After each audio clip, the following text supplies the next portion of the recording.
কসবার আইন কলেজে প্রথম বর্ষের ছাত্রীকে গণধর্ষণের মতো ভয়ঙ্কর অভিযোগ ঘিরে রাজ্য জুড়ে তোলপাড় পড়ে গেছে। এবার এই ঘটনায় আদালতের নজরদারিতে সিবিআই তদন্ত চেয়ে সুপ্রিম কোর্টে দ্বারস্থ হলেন এক আইনজীবী। আবেদনে বলা হয়েছে সময়সীমা বেঁধে দিয়ে কেন্দ্রীয় এজেন্সিকে এই বিষয়ে তদন্তে নির্দেশ দিক সুপ্রিম কোর্ট।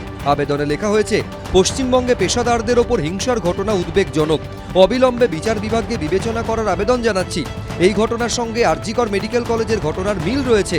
আইনজীবীদের, বিশেষ করে মহিলা আইনজীবীদের হিংসা এবং হুমকির হাত থেকে বাঁচাতে পদ্ধতিগত সংস্কার জরুরি, তার জন্যই এই আবেদন।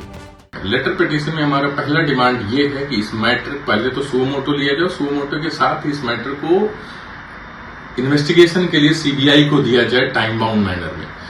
কসবা গণধর্ষণ কাণ্ডে কলকাতা হাইকোর্টেও 3টি জনস্বার্থ মামলা দায়ের হয়েছে। বিচারপতি সৌমেন সেন ও বিচারপতি স্মিতা দাসদের ডিভিশন বেঞ্চের দৃষ্টি আকর্ষণ করেন দুই আইনজীবী।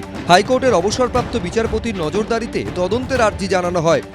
এন্টায়ার যে ইনসিডেন্টটা হয়েছে সেটার একটা প্রপার ওয়েতে ইনভেস্টিগেশন করা, সিবিআই বা অন্য কোনো স্বাধীন সংস্থাকে দিয়ে একজন রিটায়ার্ড অনারেবল ক্যালকাটা হাইকোর্টের জাজের তত্ত্বাবধানে এই ইনভেস্টিগেশনটা যেন করা হয়। প্রত্যেকটা ইউনিভার্সিটি এবং কলেজেতে সিসিটিভি ক্যামেরা ইনস্টল করা হয়। এই মূলত হচ্ছে গিয়ে আমার আবেদন। কসবায় গণধর্ষণ কাণ্ডের প্রতিবাদে উত্তাল রাজপথ। কলকাতা থেকে জেলা আছড়ে পড়ছে ক্ষোভ বিক্ষোভ। বিবি গাঙ্গুলি স্ট্রিটে আরএসএস এর ছাত্র সংগঠন এবিভিপির লালবাজার অভিযান ঘিরে ধুন্ধুমার পরিস্থিতি তৈরি হয়। টেনে হিচড়ে এবিভিপি নেতাকর্মীদের প্রিজন ভ্যানে তোলে পুলিশ। ধর্মতলায় বিজেপির এসসি মোর্চার বিধানসভা অভিযান ঘিরেও তুলকালাম বাঁধে। পশ্চিম মেদিনীপুরের ডেবরায় প্রতিবাদ মিছিল করেন শুভেন্দু অধিকারী। পশ্চিমবাংলার কোনো কন্যা, কোনো বোন দিদি মমতা বন্দ্যোপাধ্যায়ের হাতে সুরক্ষিত নয়। পার্ক স্ট্রিট থেকে কসবা ল কলেজ যে ননস্টপ হিনিয়াস ক্রাইম হচ্ছে এবং যাতে শাসক দল তৃণমূল কংগ্রেস যুক্ত, এর শেষ হচ্ছে মমতা বন্দ্যোপাধ্যায়কে ক্ষমতাচ্যুত করা। কসবার ঘটনা খারাপ, কেউ কাউকে ডিফেন্ড করছে না। পুলিশ অ্যারেস্ট করেছে, তদন্ত চলছে।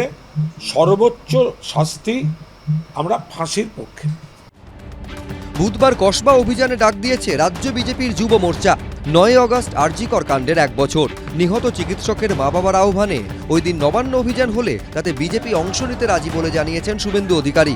শিবাশিস মৌলিক, সৌভিক মজুমদার, বিজেন্দ্র সিংহ, এবিপি আনন্দ।